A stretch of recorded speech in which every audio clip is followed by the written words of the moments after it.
Thank you for having me. It was also nice to hear that Jessica has some ties with the dogs business, because we will stay in the dogs and cats corner now.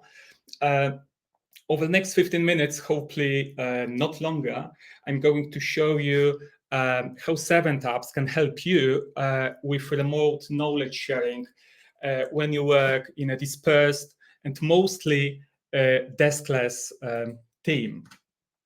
Before we get started, let me introduce myself. I'm Lukasz.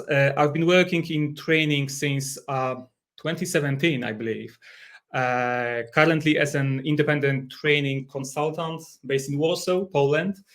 And up to late 2022, I also ran a Husse franchise, and I was taking care of 500 plus, I believe, happy customers and their pets.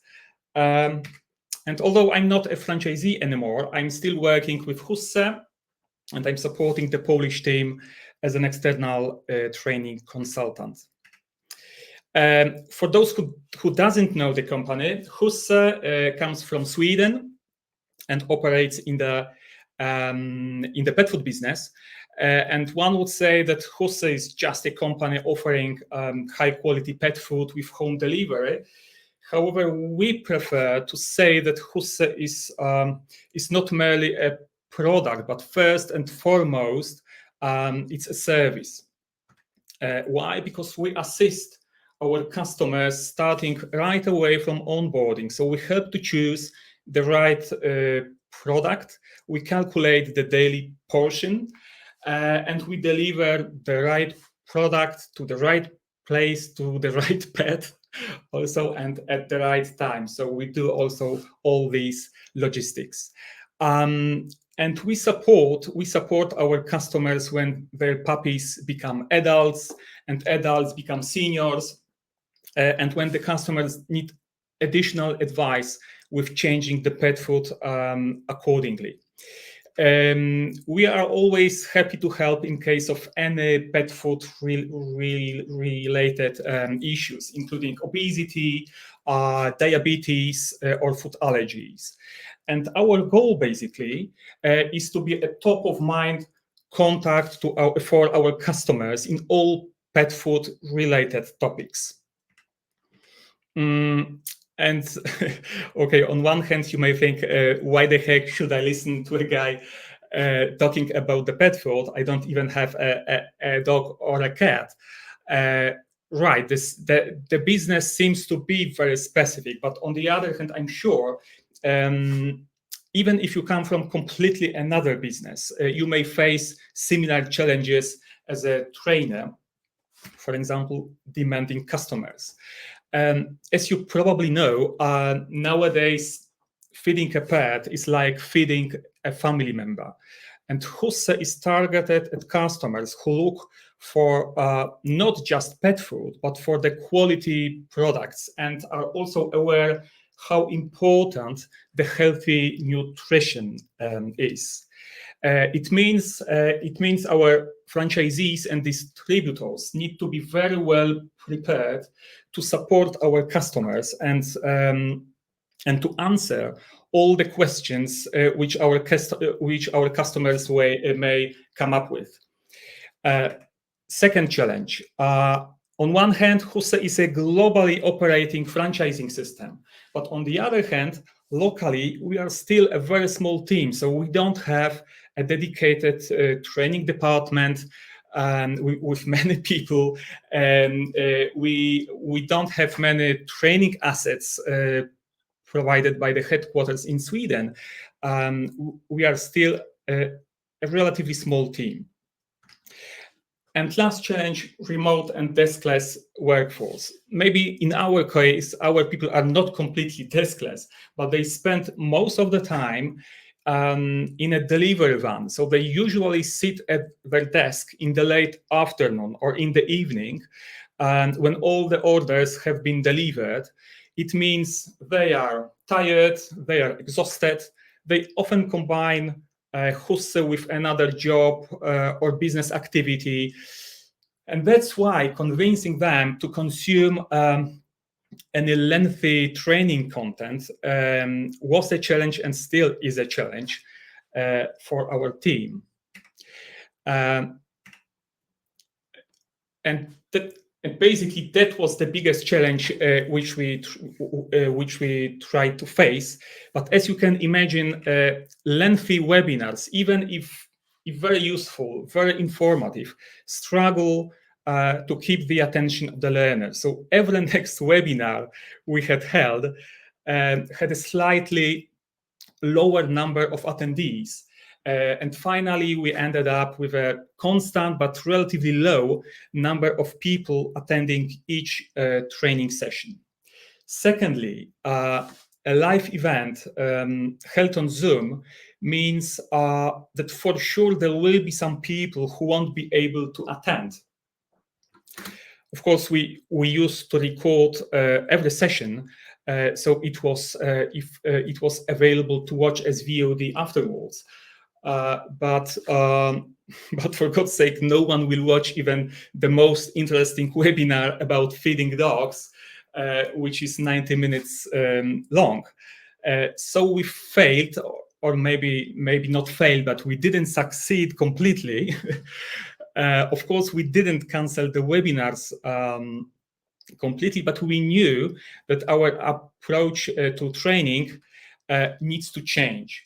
And so we started with making some assumptions about our future training tool and training approach. First of all, we decided not to force people to sit at the desk in front of the laptop only. Our people are always very close to the customers, so not only face to face, but also over the phone. So the smartphone is the Husse #1 tool. Secondly, we'd like to give our teams a chance to complete the training anytime and from anywhere. Another point, the tool must be easy to use, so it should not require a dedicated app or login or password, which you may forget, and the content must be easy to digest and to memorize.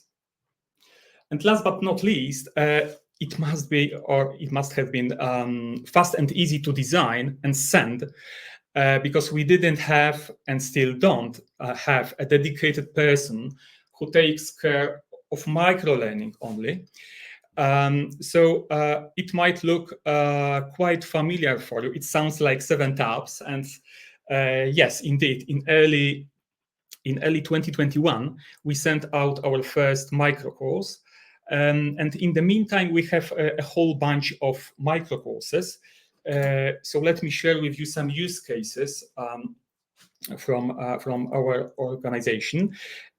First of all, we use 7 tabs microlearning to follow up every launch of a new product.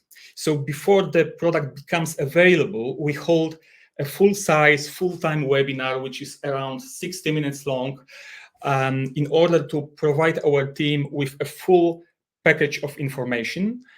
And around 2 weeks later, after the product has been launched, we send text messages with the link to microlearning. So in this particular case, our goal was to remind the most important information regarding the new product, and of course, to increase knowledge retention and to flatten the forgetting curve. Another use case, we have also a whole bunch of micro courses which address various user insights. User insight and support our sales team with practical advice how to cope with daily business challenges, or for example, how to answer unusual questions coming from our customers. So on the right hand side, you can see 2 real micro learning examples, including the one about a dog's poo. It's real one. And at the moment, we have a collection of around 25 insight-based micro courses. third use case, quick refresher. Right. So we are currently developing our veterinary range, and we decided to deploy microlearning to provide our sales team with the most important information regarding our new products, so like benefits, like USPs. So they can even quickly go through the micro course just before they meet a vet. So as you can imagine, when you speak to a vet as a salesperson, you need to show that you know what you are talking about, and you need to prove your expertise. And in addition, when you have very limited time to sell the product, because the vets are always busy, very busy, you must be focused on the most important selling points. And this is exactly what we deliver to our team. So short, concise, and relevant, only relevant information about the product. And the last example was a kind of experiment. So although the one-to-one contact with an highly educated Husse salesperson provides the full Husse experience, let's call it like that, we are still an omni-channel company. So when you, as a customer, would like to order pet food online and get it delivered to you by a courier, it's perfectly fine. It's also possible. However, we would like to at least give a chance our customers to enjoy the full Husse experience. So even if the customer has placed the order online, the local salesperson calls the customer asking if the products have been successfully delivered or if the customer is happy with the purchase. So it's a very short call, basically to say, hello, I'm your local contact, just in case. I will be happy to help you with your next purchase. And before we hang up the phone, we say, oh, by the way, I will send you a link so you can go through all the benefits and the link is completely safe, so don't worry. And before I finish, I hope I still have 1 minute to go. Before I finish, let me share with you some user feedback. So after sending first 3 micro courses, we conducted a short survey among our sales team. So probably there is no point to go through each statement and to read out loud one by one. But as you can see, the overall feedback was very positive. And it seems that all the goals which we set before the project start have been met. But let me briefly comment the last 2 statements, if you don't mind. Microlearning is sufficient for my everyday work, so only 75%, so significantly less positive answers compared with first 5 questions, and only 50% of the users prefer micro courses over the current webinar. So the answers are less positive, but on the other hand, it seems our team understands very well what is the idea of microlearning. So it's not the aim of microlearning to cover the whole knowledge we need or we want to share. The microlearning must and the microlearning must not replace other learning tools. It should be rather another item in our learning portfolio. Okay, so this is it. And let me tell you briefly what we are going to do next. So firstly, we want to implement learning paths. On one hand, to improve knowledge retention, and on the other hand, to automate our onboarding. Secondly, we would like to boost user engagement. By now, we have used mainly quizzes, but currently, as you may know, 7Tabs offer much more options to engage users, like forms, like polls and checklists. And we are going to implement those tools into our existing micro courses as well. And lastly, some of our micro courses were developed at the very early stage of 7-Ups, and have not been given any facelift ever since. That's why we are going to implement some visual changes just to make sure that the micro courses still look attractive and up to date. And this is it. This is it, basically. It was really great talking to you. If you have a dog or a cat, please feel free to visit husse.com to check whether there is a Husse franchise around the corner. Probably it should be. And here you have also my contact details. I'm always happy to connect with you on LinkedIn. So thank you very much. It was a great time. Thank you. Lukasz, thank you so much. Everybody, can we get a round of emojis for Lukasz and his presentation? That was awesome.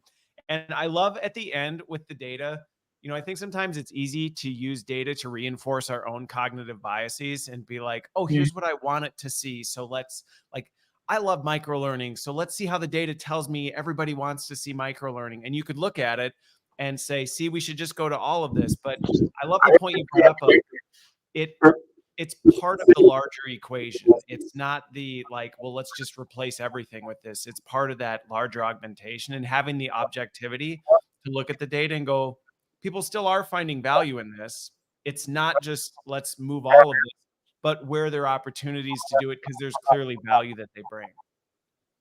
Yeah, I would say that in my opinion, microlearning is like an independent learning format. So and it's not also like a simple repackaging of existing training courses into dozens of new small ones.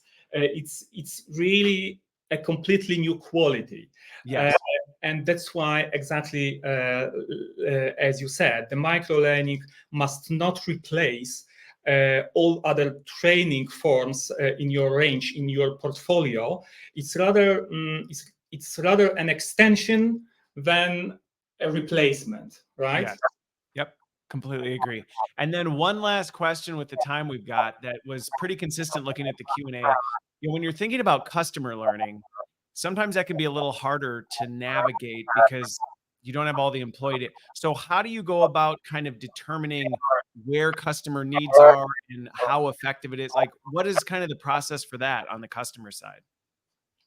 To be fair, we don't have many experiences with B2C learning. Okay. So the only example which I'm able to show you was the one from my presentation. So like for your distributors, you know, they obviously have needs, the kind of the knowing what they need. Is that based on how are you going about that? You know, the most important thing which you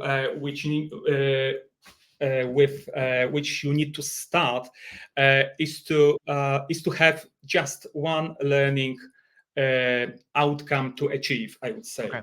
It's very important in the microlearning. So to make sure that it only contains content that is relevant to this one goal, simple goal. So my advice would be always cut to the chase, let's say. So no spare data, no background, no history, etc., etc. Just the most relevant information, right? Yeah. Okay.